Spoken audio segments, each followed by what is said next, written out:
Imagine an officer, his loyal German shepherd, and a little girl whose silence hides a story that could shake an entire town. What happened on that school bus every morning, and why was she too afraid to speak? Stay with us, because this journey is not just about fear. It's about courage, hope, and the power of one voice to change everything. Before we dive in, I'd love to know, where are you watching from today? Leave a comment below and share your city with us. And wherever you are, I hope your day is filled with kindness and peace. The town of Willow Creek awoke beneath a pale sheet of morning mist, its streets still half asleep in the embrace of dawn. The air was cool, sharp with the scent of pine carried down from the surrounding hills, and a faint frost clung to the grass along the sidewalks. Small homes lined Birchwood Avenue, their windows dim with the quiet of families not yet stirred by alarm clocks.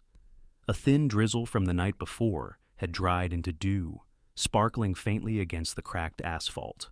Into this silence moved Officer Daniel Mercer, a man whose footsteps had learned discipline from years in uniform. At 36, Daniel carried the look of someone shaped both by duty and by solitude. He was tall, broad-shouldered, with the kind of posture that made strangers step aside even when he was off duty. His hair was dark brown, cropped short in the style of a man who never let himself slip too far from military neatness, though streaks of early gray at his temples betrayed the weight he had carried. His eyes were hazel, alert, and steady, but behind them lingered a history of quiet bruises, as if his soul had learned to absorb blows without showing them. Once a lively husband and a father to a boy who had not lived to see his teenage years, Daniel now lived alone in a modest apartment near the edge of town. Loss had carved patience into his voice and discipline into his body. His neighbors knew him as polite, helpful, and reserved, though rarely open about his personal life. Those who paid closer attention noticed that he always seemed to walk as though he were carrying someone unseen on his shoulders. Beside him trotted Rook, his loyal German shepherd, a 6-year-old male with a thick black and silver coat, amber eyes sharp yet gentle when resting on those he trusted. Rook's ears were pointed and erect, his gait steady and powerful, with the musculature of a dog trained both for obedience and for protection. Rook had served alongside Daniel during search and rescue assignments, and though no longer officially a service animal, his training remained evident. He was fiercely loyal to Daniel, responding not only to commands but to the man's moods. Neighbors often said Rook seemed like a shadow stitched to Daniel's side, a guardian as much as a companion. That morning, Daniel's jog was meant to be ordinary. 3 miles along Birchwood Lane, a shower, and coffee before his shift at the Willow Creek Police Department. His navy hoodie was damp with sweat, his breathing even, and Rook kept stride without strain. But as they turned a quiet corner near an aging bus stop sign, its paint chipped, the bench beneath warped from years of weather, Daniel slowed. He saw her then. A child stood alone in the half-light. She was no more than 8 years old, thin and pale, wearing a bubblegum pink winter coat zipped to the chin. The hood was pulled tightly around her small face, as if she were trying to hide inside the fabric. Stray strands of light brown hair poked out from beneath it, and her hands clutched the straps of a faded purple backpack so tightly her knuckles whitened. She did not shuffle her feet, did not hum or look at a phone, but stood motionless like a statue pressed from fear. Daniel had seen that posture before, on young recruits the night before deployment, or on civilians trapped in war-torn alleys overseas. It was the posture of someone bracing against an invisible storm. Rook slowed too, ears twitching forward, tail stiffening as if he sensed what Daniel did. The officer approached carefully, softening his stride so as not to startle her. He bent slightly at the knees, lowering his tall frame. His voice came quiet, measured. "Morning there. Are you okay?" The girl flinched as though his words were a gust of wind breaking through silence. She turned her head just enough for him to glimpse her face. Her cheeks were ashen, lips chapped, and faint circles bruised the delicate skin beneath her gray-blue eyes. Those eyes looked hollow, as if she had been awake too many nights in a row. When she parted her lips, only a whisper emerged, faint and brittle. "I don't want to get on." 5 words, light as air, yet they struck Daniel with the weight of an alarm bell. He followed her gaze downward and noticed the dampness on her jeans, spreading from mid-thigh to her shoes. It wasn't rain, it was urine, the unmistakable evidence of a child so afraid her body had betrayed her. She didn't weep, didn't wail. Instead, she folded inward, curling her shoulders like a small animal trying to vanish. Daniel's chest tightened. He remembered too clearly his own son, Ethan, 9 years old once, crying quietly into his pillow after school while insisting he was fine. Ethan had been gone for years, but the memory came back with the sharpness of broken glass. Daniel cleared his throat softly. "What's your name?" he asked again, gently, careful not to let authority harden his tone. The girl's lips trembled, and for a moment she seemed afraid even of speaking. Finally she whispered, "Lily." The name barely made it to the air, fragile as if it might vanish if spoken louder. Daniel gave a small nod, locking it into memory. Lily. Before he could ask more, a low rumble cut through the mist. The sound of an engine. Headlights glowed faintly through the fog, approaching with a slow grind of tires against pavement. Bus number 17 rolled toward the stop. Lily recoiled half a step, her shoulders tightening. Then, as if compelled, she raised her small hand and pointed, not to wave, not to signal, but like she was pointing at a beast behind bars. The bus door hissed open, releasing a blast of cold air. The driver was a man in his 50s, balding, wearing dark sunglasses despite the dim morning. He neither smiled nor greeted her, only gave a curt glance forward. Daniel's eyes flicked past him into the cabin. At the rear sat a boy, maybe 11 years old, in a black jacket with the collar pulled high. His face was pale, expression blank, his gaze fixed out the window. No spark of curiosity, no flicker of warmth. His eyes were like still water that reflected nothing. Lily's lips didn't move, but her whole body trembled as she lifted her foot to the bus steps. Each motion looked reluctant, like a prisoner walking to a cell. She climbed one step, then another, her backpack clutched to her chest as a shield. Before the door closed, she turned her head toward Daniel. Their eyes met for an instant. There was no plea, no words, only a silent message burned across the space between them. If no one stops this, it will happen again. The doors folded shut, and the bus pulled away with a shuddering growl. Fog clung to the windows, but through the haze Daniel saw Lily curl against the glass, her knees drawn up, her backpack hugged like armor. She did not look around. She did not move. Rook whined low in his throat, sensing his master's tension. Daniel stood unmoving on the sidewalk, his jaw locked tight, his fists clenched inside the pockets of his hoodie, nails pressing crescents into his palms. He didn't know the boy in the black jacket. He didn't know what happened on that bus, but he recognized the look, the hollow gaze of a child cornered by fear, enduring quietly because no one was listening, and he knew too well the cost of silence. The bus disappeared around the bend, and the street fell quiet again, save for the distant hum of morning traffic. Daniel exhaled slowly, his breath visible in the chill. His heartbeat pounded not from running, but from something far heavier. As he turned for home, Lily's eyes lingered in his mind like a wound reopened. The mist carried them with him, refusing to let him leave them behind.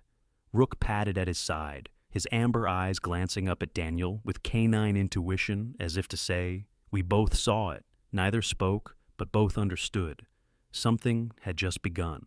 The following morning arrived with a faint drizzle that streaked down the cracked sidewalks of Willow Creek, painting the asphalt darker and adding a metallic tang to the air. Mist still lingered near the low-lying hollows around Birchwood Avenue, and the smell of damp pine needles pressed heavily on the breeze. Officer Daniel Mercer walked with Rook beside him, but this time he wasn't running for exercise. He wore a gray hoodie, hood drawn just far enough to disguise his uniform-like bearing, and wireless earbuds that weren't connected to anything. It was a disguise, subtle enough for a man used to surveillance. His stride was slower, more deliberate, as if every step had been weighed before he took it. He positioned himself against the trimmed hedges across from the old wooden bus stop. Rook, more subdued than usual, sat obediently at his heel, his amber eyes watchful, nose twitching at scents only he could interpret. Daniel's heart beat steadily, but his mind was sharp, replaying the memory of Lily's fearful eyes from the day before. At 6:35, he glanced at his watch. 3 minutes later, The dull roar of the approaching engine broke the silence. He had arrived early enough to watch the choreography of this small stage before the main act. Lily stood already at the bus stop, as still as yesterday, her backpack hugged tightly to her chest, her hood shielding her pale face. The faint damp marks on her jeans suggested she had not slept soundly. When the bus appeared, its headlights glowing dim through the drizzle, Daniel focused. The door folded open with a hiss, releasing a wave of chatter from inside. A balding man in his early 50s sat behind the wheel. He wore dark sunglasses despite the gray weather, his thick jaw covered by a rough stubble that gave him a careless air. His name tag, faintly visible when he shifted, read Thomas Briggs. Briggs had been driving buses in Willow Creek for nearly 20 years. He was a stocky man with heavy arms and a belly that strained slightly against his seatbelt. Locals knew him as a man who liked to keep things simple. No greetings, no scolding, just driving. Years earlier, he had been involved in a minor accident when distracted by his phone, but since then he had grown more cautious, though his caution seemed to stop at the mechanics of driving, rather than the care of the children he transported. Daniel noted Briggs's impassive face, the way he never glanced toward the smaller children boarding. Lily took a half step back as the front wheels of the bus kissed the curb. It was subtle, but Daniel saw it, her shoulders hunched, her fingers gripping the straps harder. Rook gave a low growl, almost imperceptible, but Daniel placed a calming hand on his head. The line of children shuffled forward. A boy stepped toward Lily, just behind her in the line. He was 11, dressed in a black jacket zipped to the chin. His collar rose high enough to shadow most of his face, but his pale skin and the flatness of his gaze were unmistakable. His name, Daniel would soon learn, was Kyle Brennan. Kyle had the lean build of a boy who hadn't yet reached his growth spurt, narrow shoulders and thin wrists. But there was something in his stance, hands shoved deep into pockets, chin tucked, that suggested both defensiveness and calculation. His dark hair hung forward slightly, almost covering his eyes. He didn't speak loudly, but his silence had weight, a kind that drew others to notice him without him making an effort. Daniel's eyes sharpened. Just as Lily lifted her foot to the first step, Kyle gave her backpack a small kick from behind.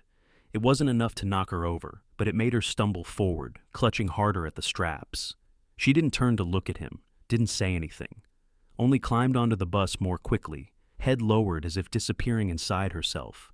Kyle followed after, his blank gaze forward, his lips curving in the faintest ghost of a smirk before flattening again.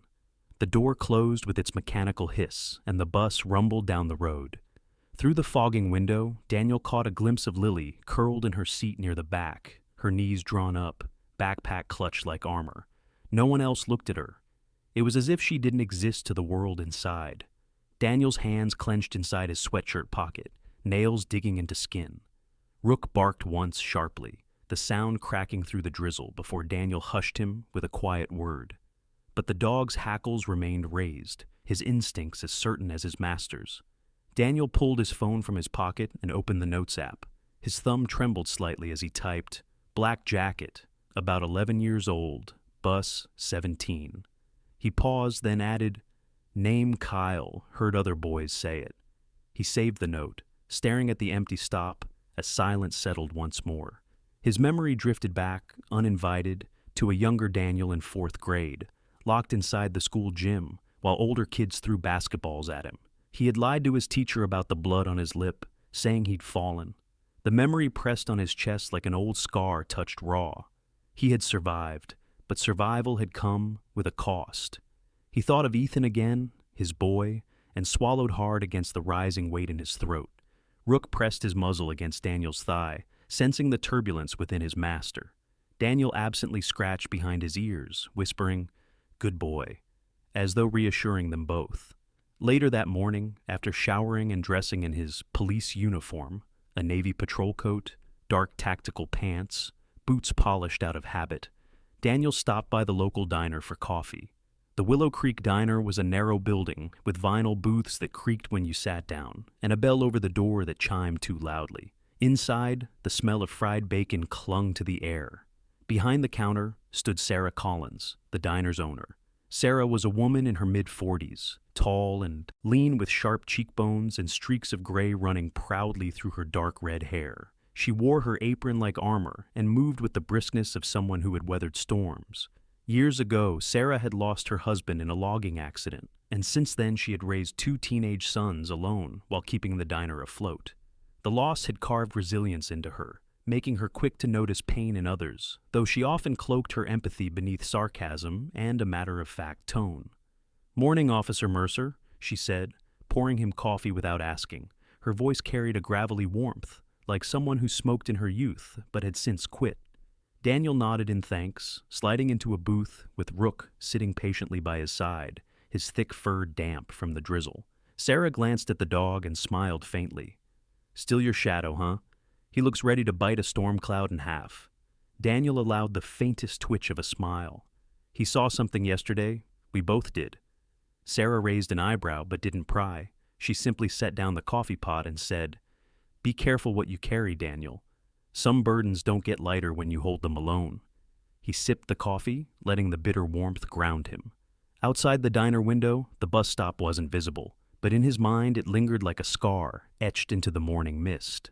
He thought of Lily again, standing so small against the hulking bus, and of Kyle's blank face in the black jacket. He knew now that this wasn't just a bad morning for a scared child. This was a pattern, an invisible battlefield playing out every day while adults looked the other way. And Daniel Mercer, with Rook at his side, could no longer be one of those adults.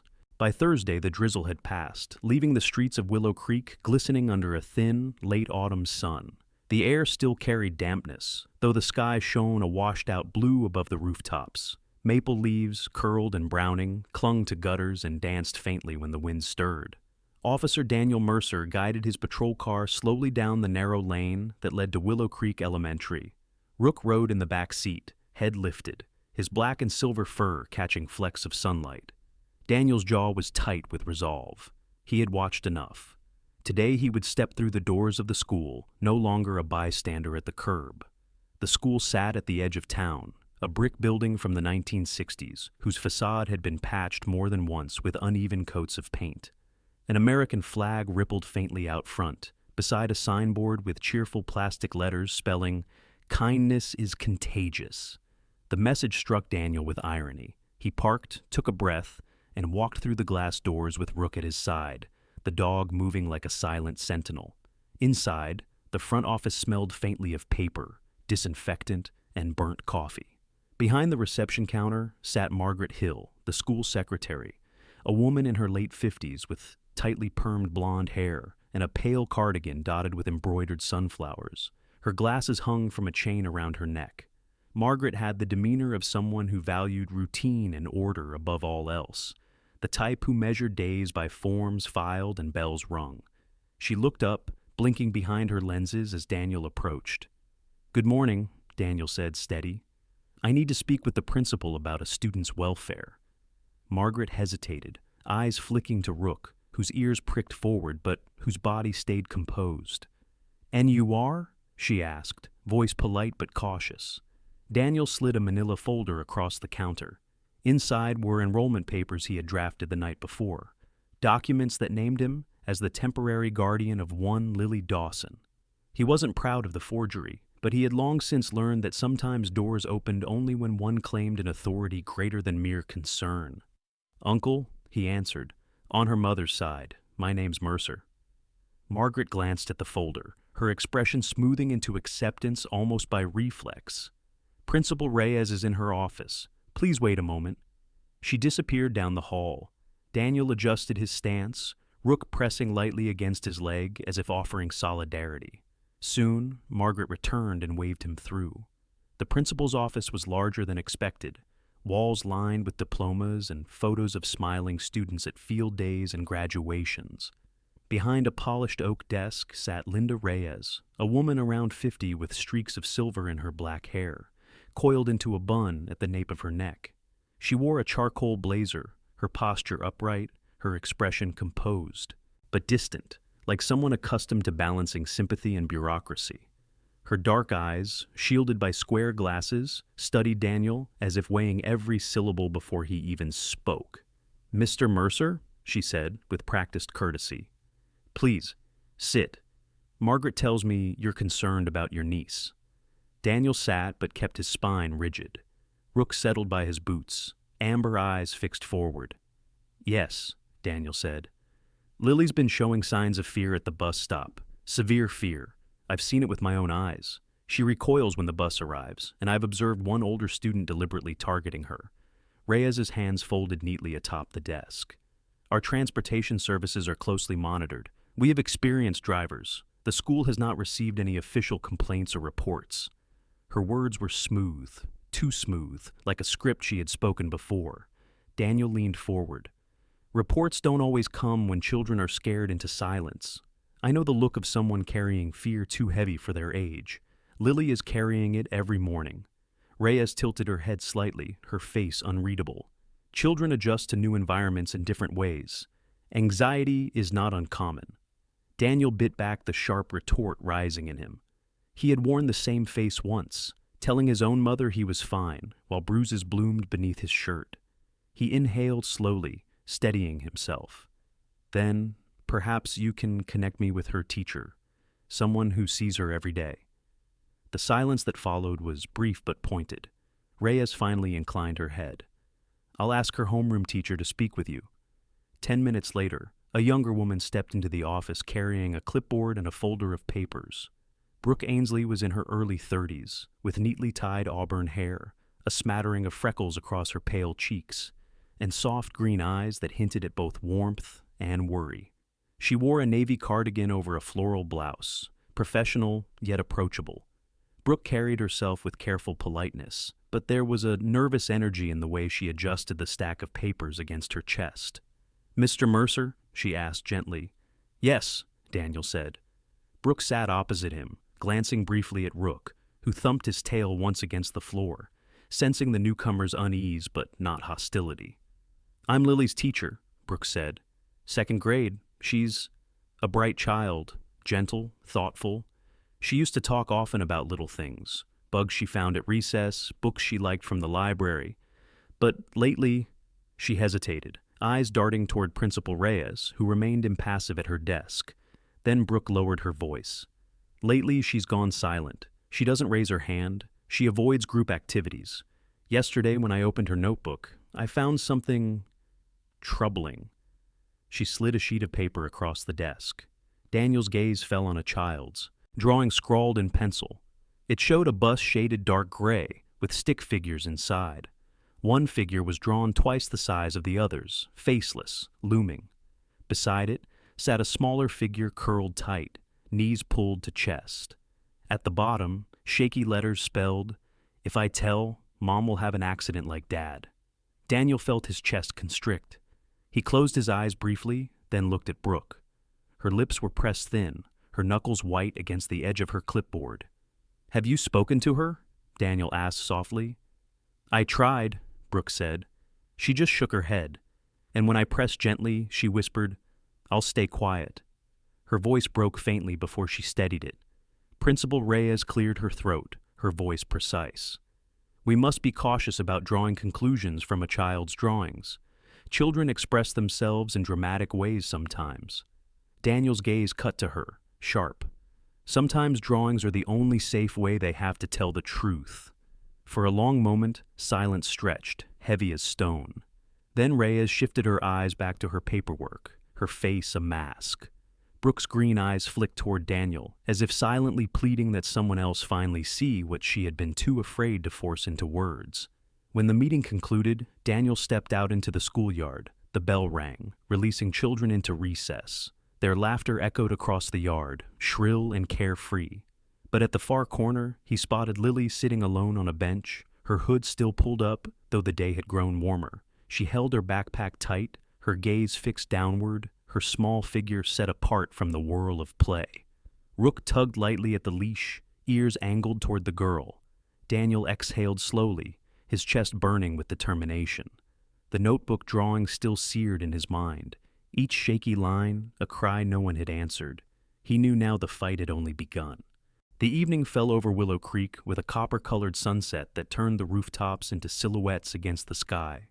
Streetlights flickered to life one by one, casting pale halos across the damp pavement. Daniel Mercer sat in his patrol car parked outside a modest apartment complex on Grant Avenue. The building was a faded three-story structure with peeling paint and balconies crowded with potted plants and bicycles left to rust. In one of those apartments lived Rachel Dawson and her daughter Lily. Daniel had debated for hours whether to come here. He wasn't a man who intruded easily into other people's lives, but what he had seen at the bus stop and later at the school pressed against his conscience like a weight. He looked over at Rook, who lay stretched across the back seat, ears perked though his eyes half closed. The dog's presence was steadying, a reminder that some forms of loyalty asked no questions. Finally, Daniel killed the engine, stepped out, and climbed the narrow staircase to the second floor. Rachel Dawson opened the door after his knock. She was in her early 30s, her auburn brown hair pulled back into a loose bun, with strands falling around her pale, tired face. She wore blue scrubs beneath a gray cardigan, clearly home from a long hospital shift. Her eyes, a deep hazel, carried the exhaustion of someone who had spent too many nights juggling bills and patience while raising a child alone. She had once been described by neighbors as warm and generous, quick to share a casserole or lend a hand. But since her husband's death 2 years ago in a multi-car accident, much of that light had dimmed. She had hardened in subtle ways, speaking less to neighbors, withdrawing into her work, keeping her world tight around her daughter. "Officer Mercer?" she asked, voice uncertain. "Is something wrong?" Daniel removed his cap, holding it at his side.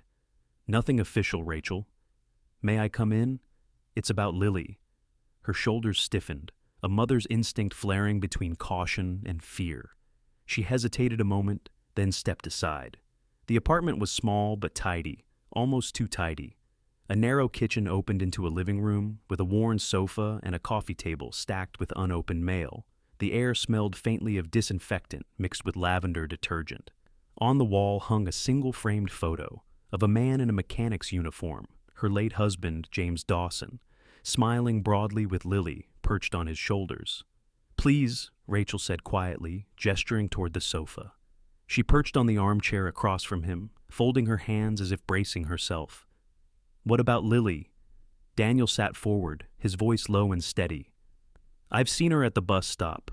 I need you to know she's not safe. She's afraid of that bus, Rachel. Afraid enough that she told me she doesn't want to get on." Rachel's face paled, her lips parting slightly. "She told you that?" Her voice cracked, softer now. "She barely says anything to me these days." Daniel nodded. "Yesterday I saw an older boy kick her backpack. She didn't fight back. She just took it. Silent, like she's learned it's safer not to react. At school, her teacher found drawings and words. Words about being scared her mother will disappear, like her father." Rachel raised a trembling hand to her mouth. Tears welled in her eyes, though she fought to keep them contained. For weeks she had noticed the silence, the wet laundry tucked deep in the hamper, the way Lily curled into herself at night, trembling in her sleep. She had told herself it was just grief, just adjustment. Now, confronted with Daniel's words, the fragile excuses shattered. "She never told me," Rachel whispered. I should have seen. God, how did I not see?" Daniel shook his head gently. "You're working 2 jobs. You're holding everything together the best you can. Sometimes kids hide things because they think they're protecting us." His own voice thickened at the edges. "I know because I've seen it before, in my own home." Rachel looked at him then, really looked, and saw a shadow of loss in his hazel eyes that needed no explanation. She blinked quickly, brushing tears from her cheek. "What do I do?" Daniel leaned forward, his forearms on his knees. "The first step is not to carry it alone. She needs to know you believe her, even if she can't put it into words yet. Tomorrow, I'll go with you to the school, if you're willing. We'll face this together." Rachel inhaled slowly, steadying her breath. She nodded, though the movement trembled. Yes, I can't ignore it anymore." At that moment, soft footsteps padded into the room. Lily appeared in the hallway, wearing an oversized t-shirt, her hair loose around her face. She looked smaller than she had at the bus stop, her eyes wide, almost startled, when she saw Daniel. She froze, clutching a stuffed rabbit with one ear torn. Rook, who had padded in behind Daniel, lowered himself onto the floor, his tail thumping softly once. his amber eyes fixed gently on the child, posture low and unthreatening. Lily stared at him, her lips parting just slightly. She had seen this dog before at the bus stop, but now in her home, he seemed less like a shadow and more like a protector who had followed her fear across the threshold. "He won't hurt you," Daniel said softly. "His name is Rook. He's here to watch over you." Lily stepped hesitantly closer, her small hand brushing the top of Rook's head. The dog stilled, his breathing slow, as though recognizing the fragility of the moment. When Lily finally pressed her cheek briefly against his fur, Rachel covered her mouth, her tears flowing freely. Daniel rose to leave a short while later, sensing the family needed quiet.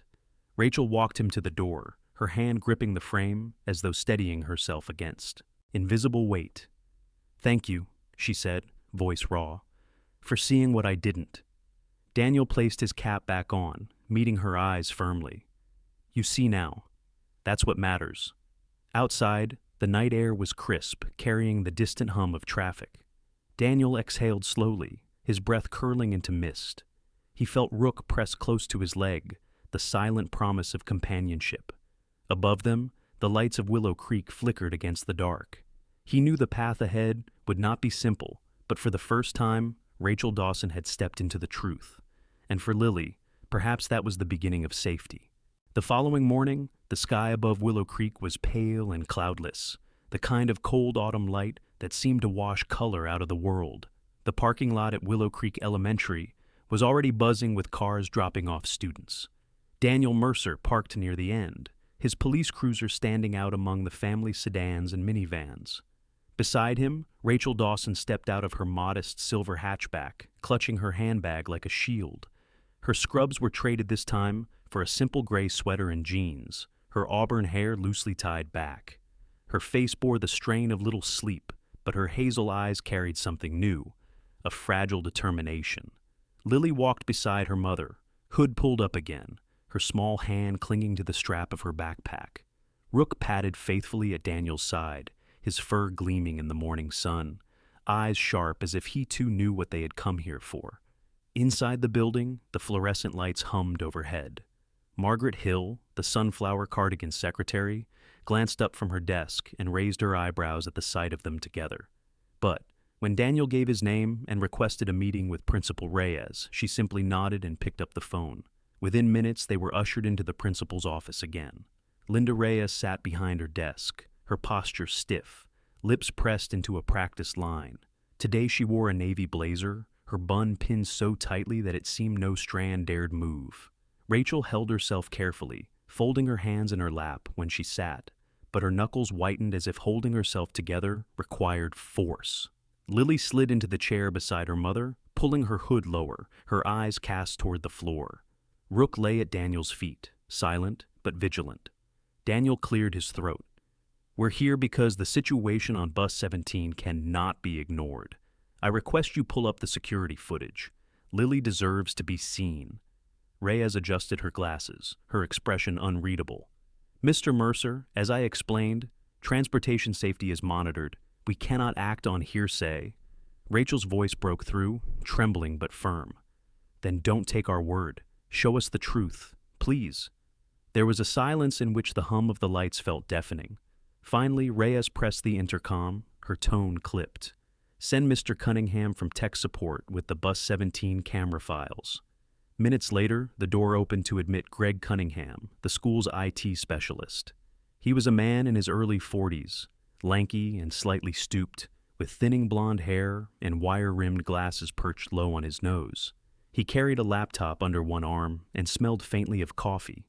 Greg had the cautious air of someone who preferred machines to people, but his eyes were kind if a little weary. Reyes gestured toward the desk.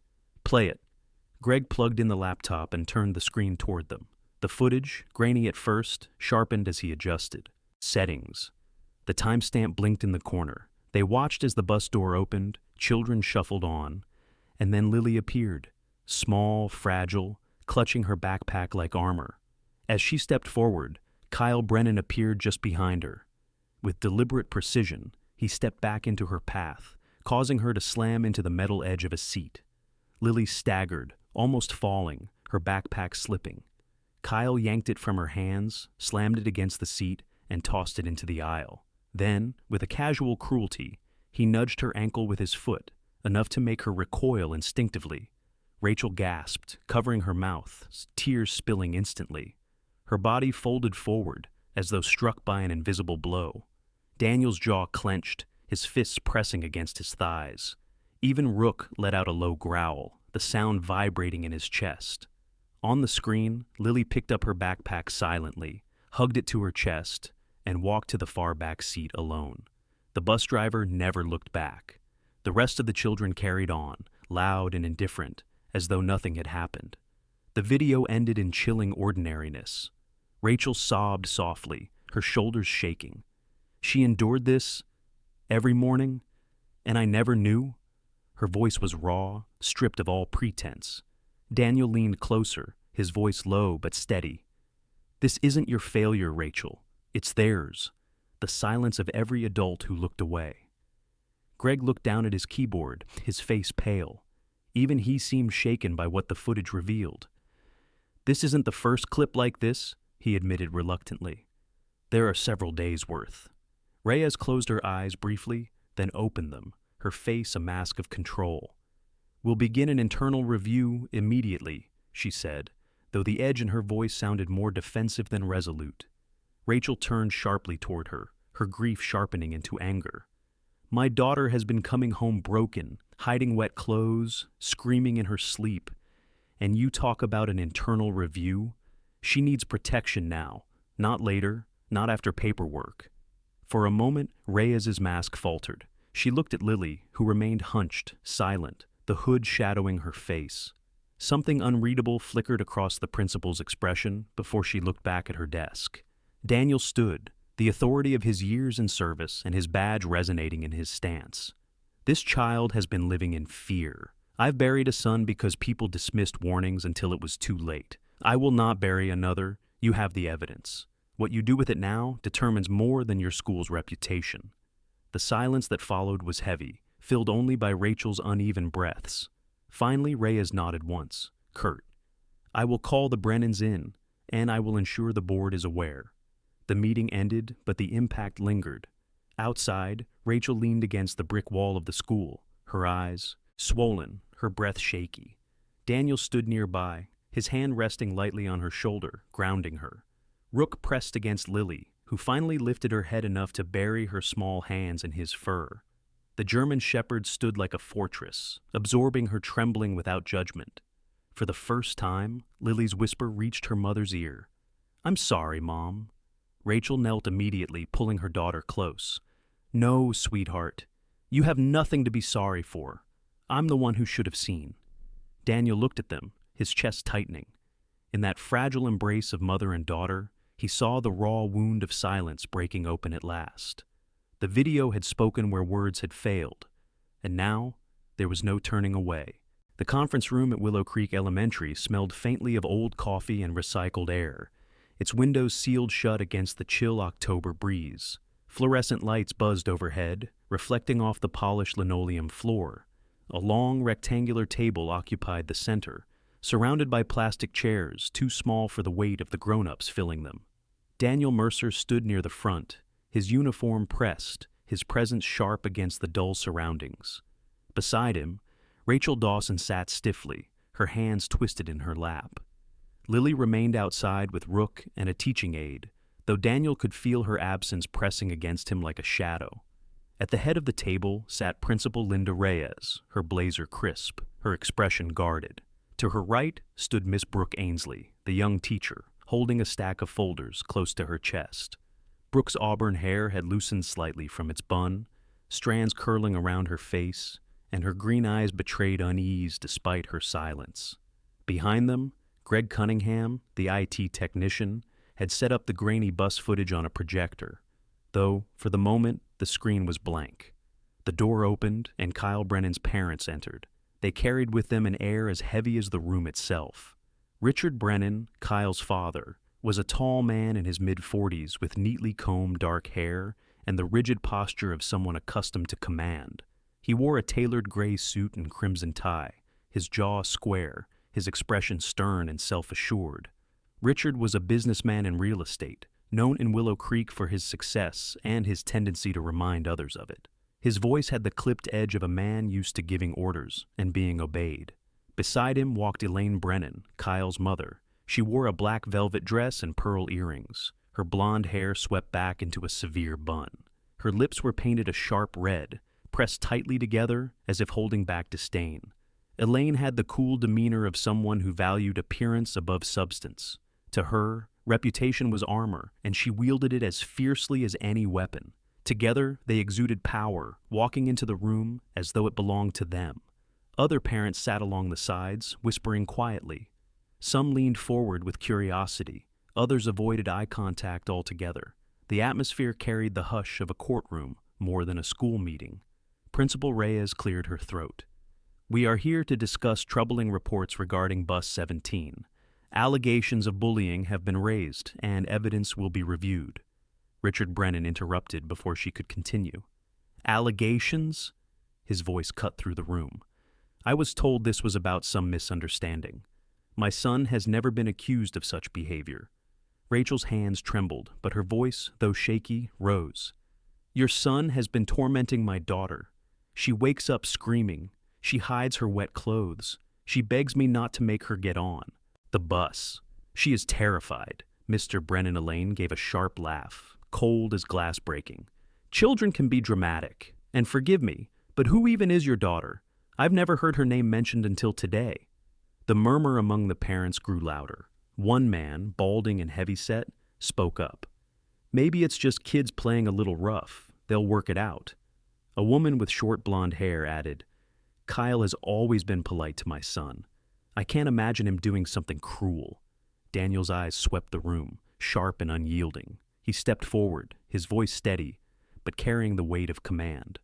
"A child is hurting, and all I hear in this room are defenses, denials, and questions of credibility. Not one of you has asked the only question that matters. What does that child need right now?" The words fell heavy. Even the fluorescent lights seemed to hum quieter. At the table, Richard Brennan narrowed his eyes. "With all respect, officer, I don't think it's your place to lecture parents about raising children. My son is competitive, yes, but competition builds strength. If another child is too fragile, perhaps she's not fit for this environment." Rachel inhaled sharply, tears pooling again, but Daniel's steady hand on her shoulder anchored her. His hazel eyes locked on Richard, unflinching. Strength is not built by crushing someone smaller. Strength is built by protecting them. The silence that followed felt brittle, ready to shatter. From the back of the room came a faint sound. The glass panel on the door rattled. All eyes turned. Lily stood there, her hood still up, her face pale beneath the fluorescent glare, her small palms pressed against the glass, her breath fogging a faint circle. She said nothing, but her eyes locked on Daniel, wide and pleading, the same eyes that had stopped him cold at the bus stop. Daniel moved quickly to the door, opening it gently. Lily stepped back half a pace, her shoulders curling inward. But when Rook padded into view from the hall, the German shepherd positioned himself immediately between Lily and the room, his chest broad, tail stiff, amber eyes blazing with protective instinct. He stood like a wall of fur and muscle, a barrier no one could cross without reckoning with him first. The room stilled.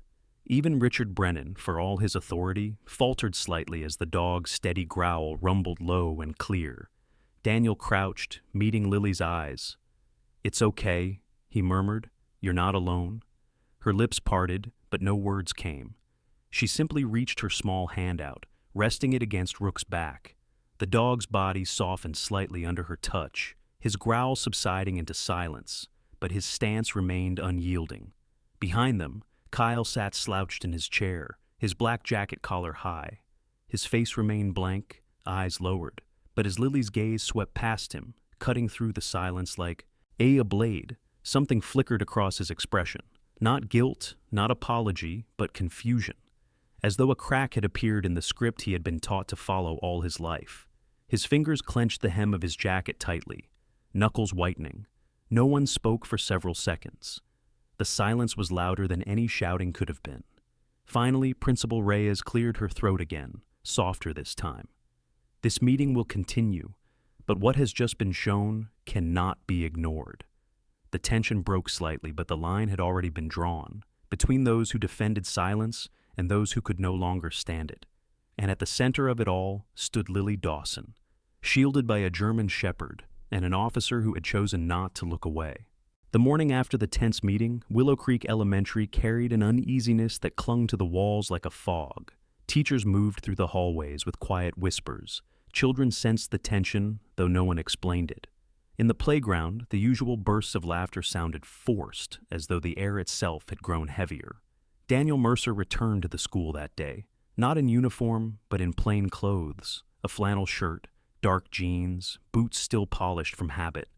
Rook padded beside him, tail lowered, but steps steady, amber eyes scanning every corner as though guarding invisible boundaries.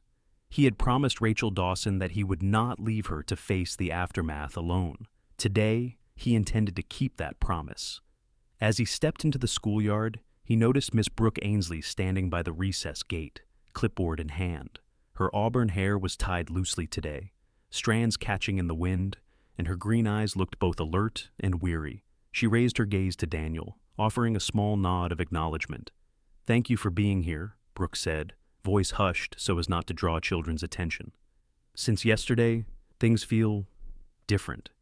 Daniel followed her eyes to where Lily sat under the shade of a maple tree, apart from the others. Rook tugged gently toward her, but Daniel held the leash steady, giving Lily the space to choose. Before either could speak further, a boy approached Brooke hesitantly. He was small for his age, maybe 9, with sandy brown hair that flopped into his anxious gray eyes. His backpack straps were clutched so tightly in his fists that his knuckles shone white. His sneakers were scuffed, his jeans slightly too short, suggesting hand-me-downs. "Miss Ainsley?" the boy asked, voice trembling. Brooke crouched to his level. "Yes, Benji?" This was Benjamin Benji Clark, a quiet boy in Lily's grade, known more for sketching dinosaurs in his notebook than for raising his hand. He lived with his grandmother after his parents' divorce, and the absence of stability in his home had made him cautious, prone to blending into the background rather than standing out. Benji's lips trembled before he forced the words out. Can you close the door?" His voice cracked like fragile glass. Brooke glanced toward Daniel, who gave a slight nod. She guided Benji into the empty classroom and shut the door softly. Daniel followed, Rook lying near the entrance like a sentinel. Benji didn't sit at first. He stood stiffly, his eyes darting between Brooke and Daniel. Finally he spoke, his words spilling in a rush. "It's not just the backpack. Kyle says things. He says, if Lily tells anyone, her mom will get hurt in an accident. He whispers it, quiet enough no one else hears. That's why she's so scared. He's hit her too, hard, on the arm, when nobody looks."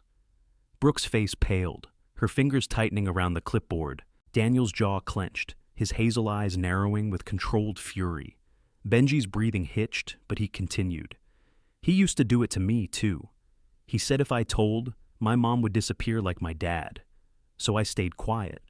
His small shoulders shook as he admitted the truth. Brooke moved closer, placing a gentle hand on his shoulder. "You're very brave, Benji. You don't have to carry this alone anymore." The boy's eyes glistened with unshed tears. He looked at Daniel, searching for confirmation. Daniel crouched, his voice low but firm. "You did the right thing. You've done something even adults sometimes don't have the courage to do." For the first time, a flicker of relief crossed Benji's face, though fear still lingered in his eyes. Brooke retrieved a small notebook from her desk drawer and slid it toward him. "If it's easier, you can write down what happened. That way the grown-ups can understand clearly." Benji nodded, sitting at the desk with trembling hands. He scrawled his words in the uneven block letters, each sentence short but heavy. He whispered that her mom would crash. He hit her arm. He kicked her bag. He told her no one believes her. When he finished, Brooke gathered the paper gently as though it were something fragile. She looked up at Daniel, her green eyes burning. "This isn't just bullying. It's terror. It's psychological warfare." Daniel gave a grave nod. "And it's not ending unless more voices speak." That afternoon, whispers began to ripple quietly through the school. A third-grade girl named Jasmine Lee petite with round glasses and a shy smile, approached the school nurse. She revealed a fading bruise on her cheek and admitted in a trembling voice that Kyle had once pushed her from her chair when she refused to give up a pencil. The confession spread quietly among staff, not yet official, but undeniable in its weight.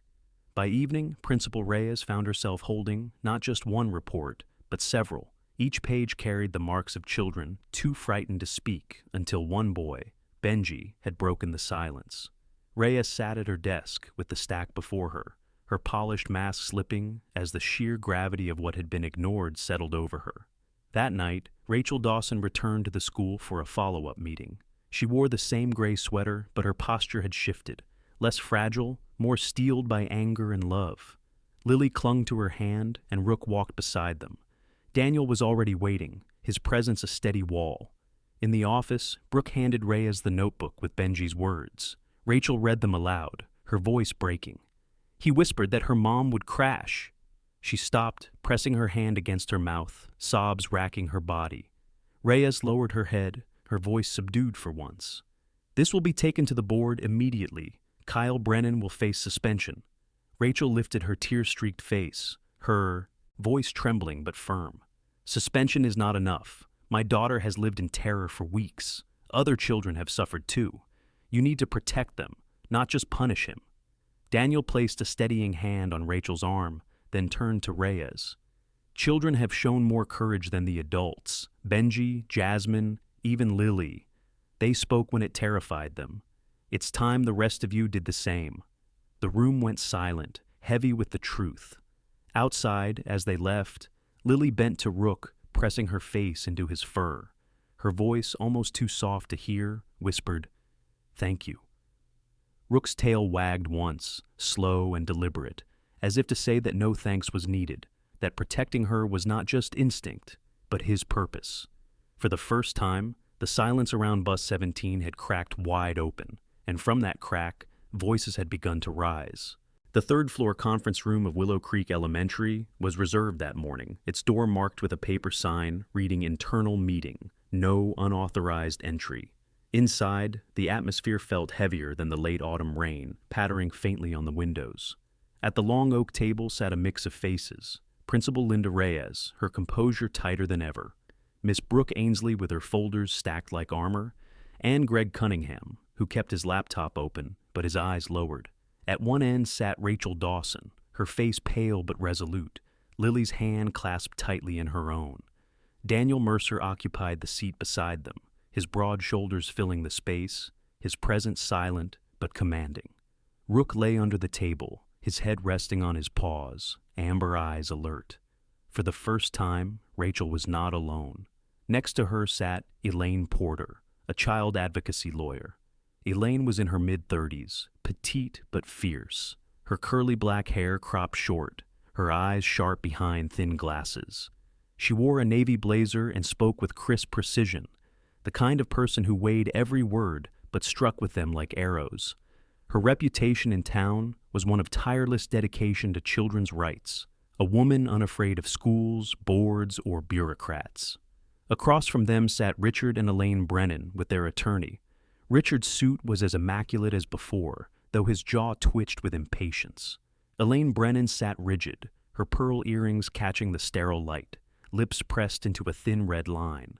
Their lawyer, Mark Ellison, was a man in his 50s with thinning hair and a pale blue tie. His expression was neutral, almost disinterested, but his eyes carried the sharpness of a man used to deflecting responsibility on technicalities. The meeting opened with Principal Reyes clearing her throat. "We are here to review evidence related to alleged bullying incidents on Bus 17. Security footage has been submitted, as well as statements from several students." Rachel gripped Lily's hand tighter, then spoke, her voice quivering but clear. "My daughter is 8. For weeks she has been coming home in silence, wetting the bed, screaming in her sleep. Yesterday, I read words no mother should ever read." She reached into her bag and pulled out a worn pink notebook. The edges were frayed, corners softened from use. She laid it on the table and opened it with shaking hands. "This is Lily's journal. She never let me see it until last night. But I found it hidden under her pillow." The room grew still. Rachel flipped to a page, her eyes glistening. Her voice cracked as she read. "If I disappear, Mommy won't have to worry anymore." The silence that followed was suffocating. Brooke pressed her hand to her lips, tears shining in her green eyes. Greg stared down at the table, his fists clenched. Daniel bowed his head briefly, his chest tightening with the weight of déjà vu, the echo of his own son's final note, carved painfully into his memory. Richard Brennan's lawyer cleared his throat. "With all due empathy, this is still the writing of a child. Children often express fears in exaggerated ways. It does not necessarily rise to the level of a criminal matter." Elaine Porter leaned forward, her voice sharp as steel. "Exaggeration does not leave bruises. Exaggeration does not appear on multiple video recordings, nor does it spread to multiple testimonies from children like Benji Clark and Jasmine Lee. What you have here is not a misunderstanding. It is systemic negligence, compounded by intimidation and silence." Mark Ellison shifted, his expression tightening. "My client is 11 years old. Any alleged misconduct must be weighed with his age. This is not an intentional criminal act." Daniel spoke for the first time, his voice low but filled with gravity. He reached into his briefcase and pulled out a photograph. A boy of 13 holding a guitar, smiling. He placed it at the center of the table. "This is my son, Ethan. He died last year. He left behind a note just like Lily's. He was bullied. He told a teacher, and nothing was done because the other boy's father sat on the school board. He wrote, 'If I stay quiet, no one will feel awkward anymore.' 2 months later, I buried him." The room froze. Even Richard Brennan lowered his eyes, if only for a second. Daniel's voice hardened. "So, do not tell me these words are exaggeration. They are warnings. Warnings we ignore until silence becomes permanent." Rachel wept softly beside him, clutching Lily's hand. Lily herself sat motionless, her hood shadowing her small face, but her fingers trembled in her mother's grasp. Elaine Porter straightened. "Given the evidence, I demand Kyle Brennan be suspended indefinitely with mandatory counseling. Furthermore, the school must issue a public acknowledgement of its failure to protect these children. This is not just about one girl. It is about every child who has been silenced." Richard Brennan started to speak, but his wife Elaine cut him off, her voice sharp, brittle with strain. "You will not label my son a monster. He is 11. He is bright, competitive, a straight A student. If some children cannot keep up..." Rachel's voice broke through, fierce now. "Your son told mine that her mother would die like her father. Do you know what that does to a child who has already lost one parent? She is 8 years old. 8, and you call it competition?" The room fell into a weighted silence, the kind that bends time. Rook lifted his head under the table, releasing a low growl that reverberated like a reminder of primal truth. Finally, Principal Reyes spoke, her voice subdued, stripped of the bureaucratic armor she had worn for weeks. "Kyle Brennan will be suspended indefinitely. This school will cooperate fully with any investigation. And to Lily Dawson, and to every child we failed to protect. On behalf of this institution, I apologize." Her words trembled at the edges, but they were words long overdue. Rachel exhaled sharply, tears streaming down her cheeks. She wrapped her arms around Lily, pulling her close. Daniel leaned back, his shoulders sagging slightly, but his eyes remained fixed on the Brennans. Richard's face was stone. Elaine's lips quivered, though she forced them into stillness. Their lawyer gathered his papers without a word. The meeting ended without applause, without triumph, yet something irreversible had shifted. The silence that had cloaked Bus 17 for weeks was finally shattered, not by adults in power, but by the courage of children whose voices had forced the world to listen. Outside the building, as the cold wind whipped leaves across the sidewalk, Daniel stood with Rachel and Lily. Rook pressed against Lily's side, his warmth steady. For the first time in days, Lily looked up at Daniel. Her voice was barely a whisper. "It's over?" Daniel knelt, resting a hand gently on her shoulder. "It's not over, Lily, but now you're not alone, and that makes all the difference."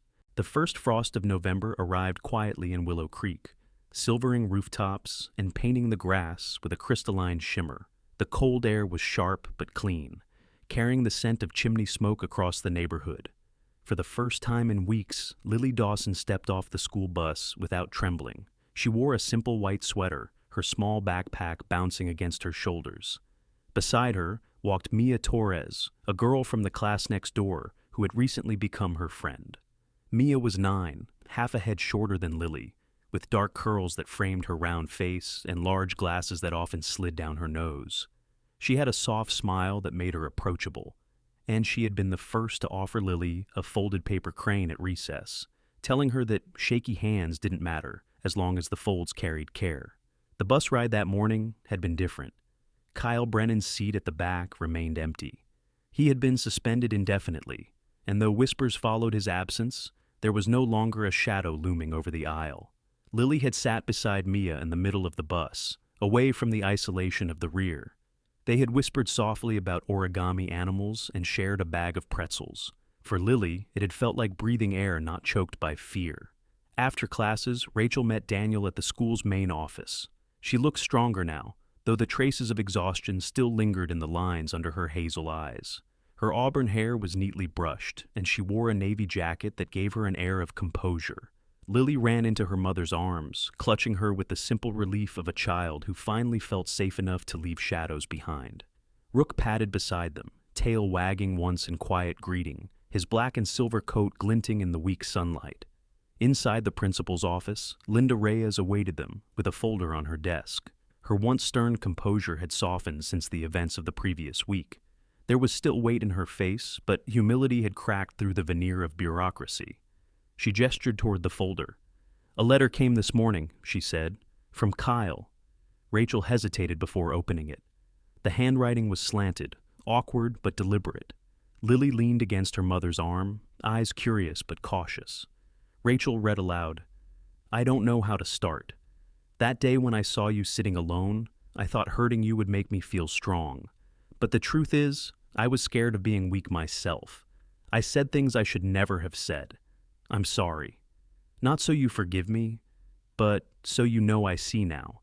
I don't want to whisper behind your back anymore. I don't want to be that kind of person." Kyle. Lily's eyes widened slightly, her small fingers clutching the edge of her sweater. She didn't speak, but she folded the letter carefully, as if placing it in a corner of her heart where pain and forgiveness might one day meet. That afternoon, Rachel drove Lily to her first therapy session. The room was cream-colored, filled with soft chairs and high windows, where light spilled through like water. The therapist, Dr. Evelyn Carter, was in her early 40s, a tall woman with gentle brown eyes and curly blonde hair, pinned loosely at her shoulders. She wore earth-toned clothes and spoke with a calm voice that made the air itself feel safer. Evelyn specialized in child trauma therapy, known for her ability to coax words from silence. Lily sat quietly at first, her knees pulled to her chest, clutching a black pencil. Evelyn placed a sketch pad before her. "You don't have to talk if you don't want to," she said gently. "Sometimes drawing speaks for us." Lily bent forward and began to draw. Slowly lines formed, a tall shadow figure standing over a smaller child. But unlike the past sketches, this time the shadow stood farther away. Evelyn smiled softly. "That's important," she murmured. "It means the fear isn't standing right on top of you anymore." Rachel's chest tightened as she watched. Daniel, waiting in the hallway with Rook, glanced through the window and saw Lily's shoulders relax slightly as she shaded the figure. For him, it was a sight both painful and healing. Days later, the school prepared for its annual Kindness Week ceremony. For years, it had been little more than posters and paper crafts, but this year, the meaning felt urgent, raw, necessary. The courtyard was decorated with banners painted by students. "You are not alone. Kindness is strength. Voices matter." Rows of folding chairs filled the yard under a pale sun. Parents, teachers, and children gathered, their breaths visible in the crisp air. Principal Reyes stood on stage, her voice carrying through the microphone. "This year, for the first time, we honor not just achievements, but courage. The courage of children who spoke, the compassion of those who stood beside them, and the reminder that silence is never safety." She stepped aside, and Daniel Mercer was called to the stage. He wore a plain shirt, no uniform, his broad frame steady against the breeze. He looked out over the crowd, his hazel eyes scanning faces. "I used to believe battles were only fought in faraway places," he began, his voice deep and even. But I was wrong. Some battles are fought on school buses, in classrooms, in hallways. They are battles against silence, against fear, and the heroes who fight them are often no taller than your shoulder. In the crowd, Lily stood slowly, unprompted. She walked toward the stage with trembling steps, clutching a folded paper crane Mia had given her. She reached Daniel and placed it in his hand. Her voice, though small, carried through the microphone he lowered toward her. I was scared, but being scared doesn't mean I have to stay quiet. The courtyard hushed, then erupted into applause that rolled like thunder. Rachel wept openly, smiling through her tears. Brooke clapped, her green eyes wet. Even Principal Reyes lowered her head, her expression softened with humility. Daniel knelt, resting a hand gently on Lily's shoulder. "You are your own guard," he whispered so only she could hear. "I'm just here beside you." The ceremony closed with children planting paper flags across the courtyard lawn. Bright colors dotted the grass like blossoms of resilience. Lily walked hand in hand with Mia, her hood down for the first time in weeks, her hair glinting in the pale sun. Rook trotted beside them, his tail lifted, as though carrying the weight of their triumph proudly. And for the first time, Willow Creek Elementary felt lighter. Not because wounds had disappeared, but because they had finally been named, faced, and given space to heal. At the heart of this story lies a truth we often forget. Even in the darkest moments, God places people, and sometimes even animals, in our path as instruments of His miracle. An officer, a German shepherd, and a frightened little girl remind us that His hand works quietly through courage, compassion, and the will to protect the vulnerable. In our daily lives, we may not face a school bus filled with fear, but we all meet moments where silence can be broken by kindness. Each time we choose to speak for what is right, to stand with those who feel unseen, we become part of God's miracle in the world. If this story touched your heart, please share it with others. Leave a comment with your thoughts, and subscribe to our channel so we can continue spreading hope. And if you believe in the power of God's protection over every child, write Amen in the comments below. May the Lord bless you and keep you safe today and always.